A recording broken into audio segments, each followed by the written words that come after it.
more fresh in my mind. But, it's just a couple days ago I listened to War again because I was like, man, that was great. A good experience. It was high quality. But I put it on in the car and I listened to it and I was like, God, this is so good. In the last episode, let me just explain the premise. We go through phases or periods, as we call them, of U2's career, and we talk about them chronologically. Yeah. And we're going to flip the script a little bit in this episode. I'll talk about it. But in our last episode, we talked about the early phase of U2's career. We talked about the records Boy, October, War, and also Under a Blood Red Sky. We hit upon, at one point early in the show, we had talked about how U2, one of our favorite bands, sure, but inconsistent albums. And we said they do not have a perfect album yet. And then we listened to every track from War. Yeah. And I think we hit on their most consistent record. Although I will say that in preparation for this episode, I listened to Unforgettable Fire and Joshua Tree, and we'll get to it. Yep. But I think Joshua Tree is maybe a perfect album as well. We definitely will talk about that. So we hit, as we were listening to it, we just hit upon how much we liked War. Yeah, it's great. It's a great record. You re-listened to it. Any thoughts since the last episode? No. Great. No, all right.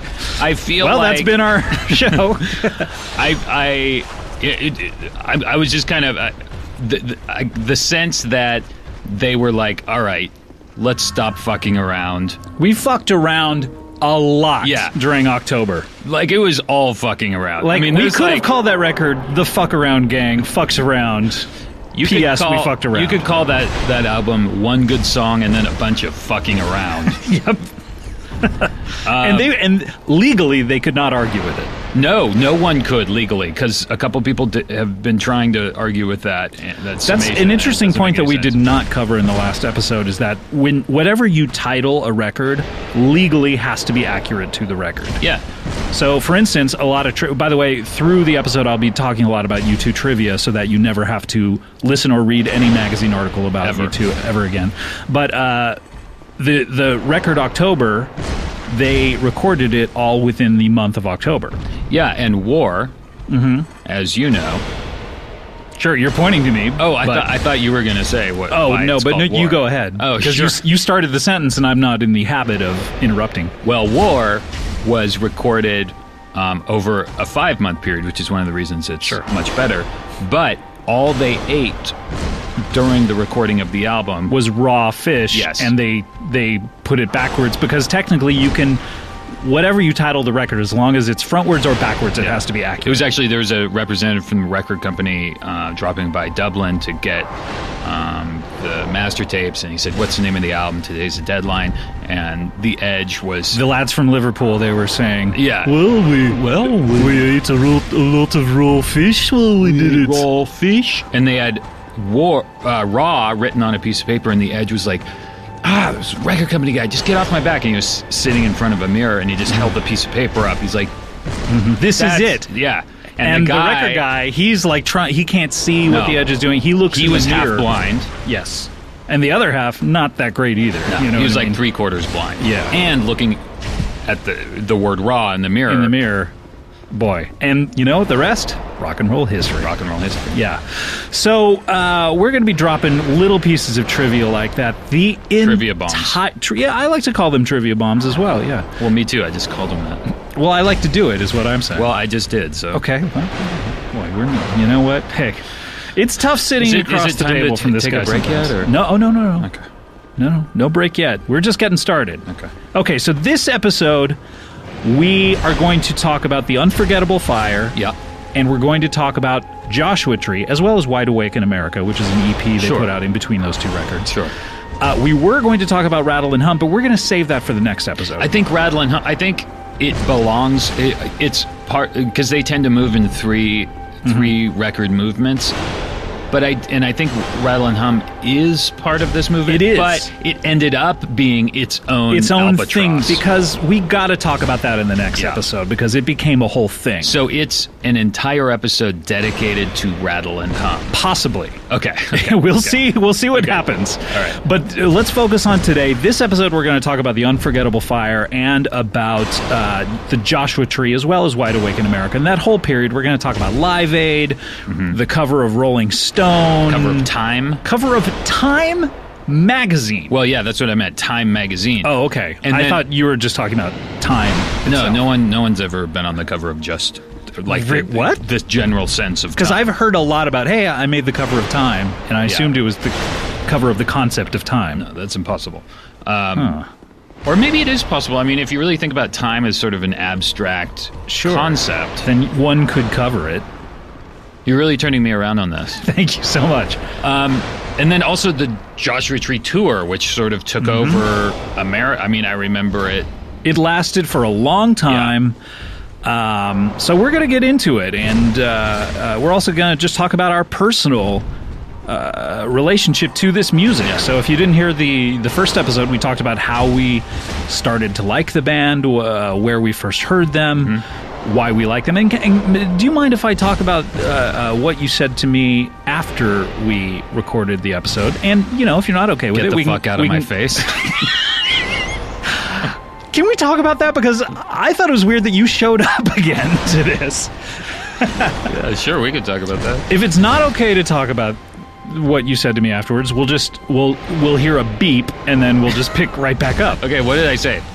You said to me, we were talking about, oh, it's great that we did this. We had a lot of fun, great. And you said to me that you needed someone to talk about this stuff with because your wife will not let you talk about U2 anymore at home. Yeah, I think that is it somewhat similar with Kulop? Is she like enough already with talking about the 50-year-old guys in the band? No, Kulop listened to the first episode. She thought it was really fun. Okay. That said, there are certain things that she just does not care. Well, I will tell you two in particular that if a song ever comes up, she will make fun of me. No, three in particular. She will make fun of me endlessly. The three bands are Scritti Politti, Okay. Prefab Sprout, Okay. and Pet Shop Boys. Okay. All three of those, if a song ever Why? comes... Because you were really into those bands at one time? Well, look, I'm still into Scritti Politti. I think... Wait.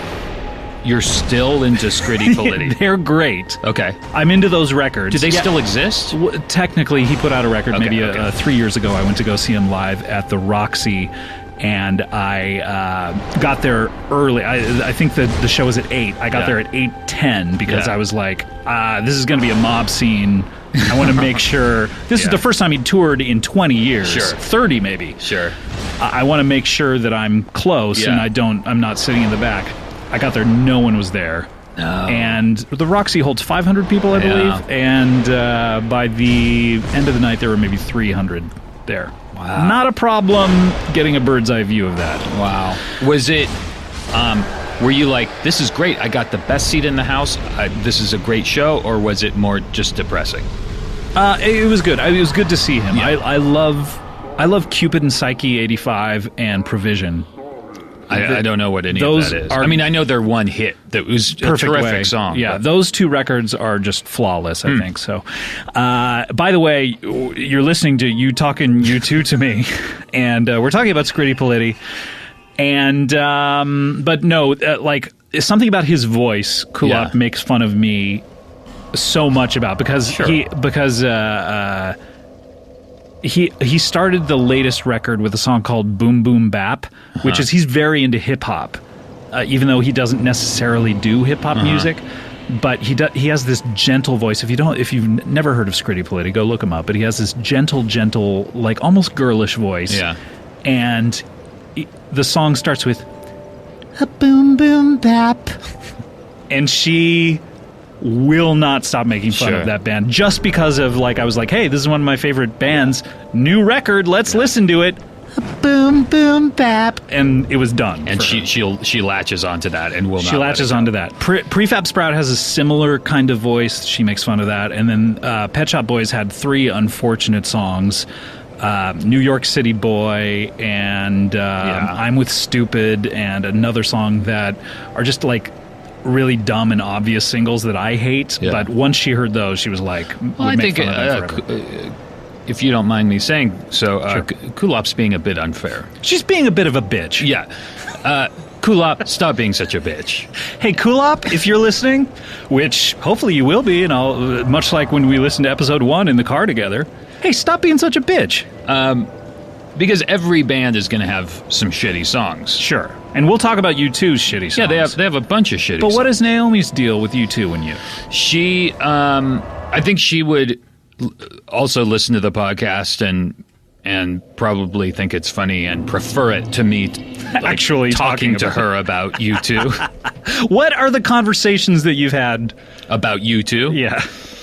I think that, Hey, I mean, we've hun. been together a long time, so I think that by the time, and I brought her to a couple of U2 shows, and she thinks they're great, but she doesn't want to sit around and talk about them. So are you ever like, hey, hun, what is your favorite U2 record? No, it's more like when that LA Times article came out.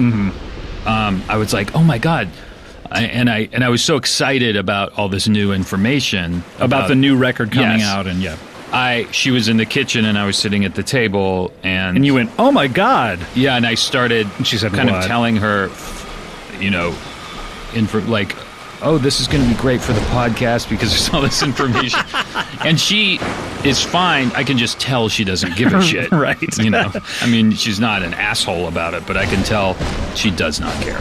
And then you said to me that you needed someone to talk to because you go on YouTube message boards and read, and the idea of Adam Scott out there on YouTube message boards. Do you use do you post? Do you use an alias? I don't. I just Okay. read. You read them. There's that one. You lurk. There's that website at U2.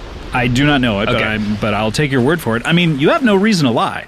No, I'm not. I am not lying. This is a real website. You can check it right now. You can check it on your. I'd prefer to hook you up on to a your lie iPad, detector on your smartphone. I don't on your have computer. any of those things around me, so if I could just hook you up You to this lie literally detector. have. There's a computer. No, in this front is of a you. lie detector. I'd love to hook you up to it. So Oh, let it me looks like just- a lap. Yeah, looks here like a we go. MacBook Bring your wrist Air. over here Okay. if you would. Yeah. It's a website called at U2. Okay. It's a real website. Wow, you're kind of nervous here. I Well, don't I'm know what's- nervous because I've never been on. Just in try front to of a try to microphone calm your before. heart rate down if you could. Is your name Adam Scott? No, I mean yes. Oh man, I'm seeing the needle jump. What? Well, I said no. Yeah. Why are you lying about your name? I'm not lying about my name. Well, one of those is a lie. You said no, then yeah. No, I said no just because I was nervous about the microphone. I'm not. You know what? I can't get a consistent reading if you're not going to give me a straight answer. okay, on fine. some of It's these. not a real website. I could tell. It I know was not you a real could, website. and I don't appreciate the lack of trust. You know what? I got to hold your feet to the fire on this website thing because you're a guy. Look, we talked about it last time. You're an actor. You're used to making shit up in your crazy head. Yeah, but I wanted the safety of this fake website. Why would you make up a website? And Why talk would about you it? make up a hairstyle?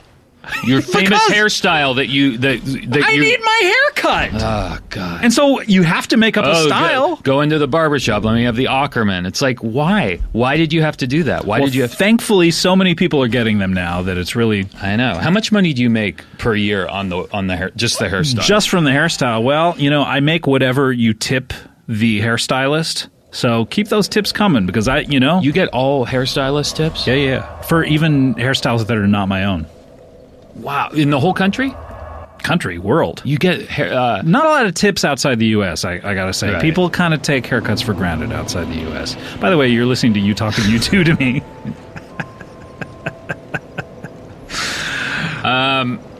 no, I